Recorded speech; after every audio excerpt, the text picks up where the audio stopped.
Kanselado ang ilang flight pa-Middle East dahil sa tensyon sa Israel at Iran. Ang ilang Pinoy naman na nanggaling doon nakauwi na sa Pilipinas kagabi. Darito ang report ni Bam Alegre.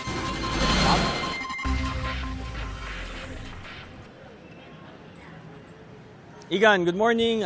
Dumating kagabi ang unang batch ng mga nirepatriate na mga OFW mula Israel, Jordan, Palestine at Qatar. 31 OFW yan na umuwi bilang bahagi ng repatriation program ng gobyerno ng Pilipinas.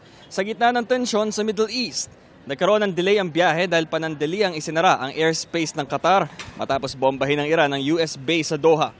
26 ang dumating na OFW mula Israel, 3 mula sa Jordan at tig-isa mula Palestine at Qatar.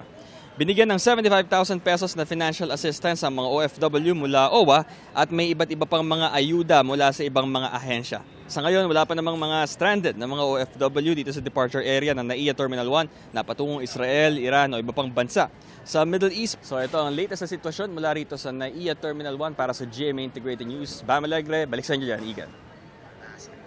Igan, mauna ka sa mga balita, mag-subscribe na sa GMA Integrated News sa YouTube para sa iba't ibang ulat sa ating bansa.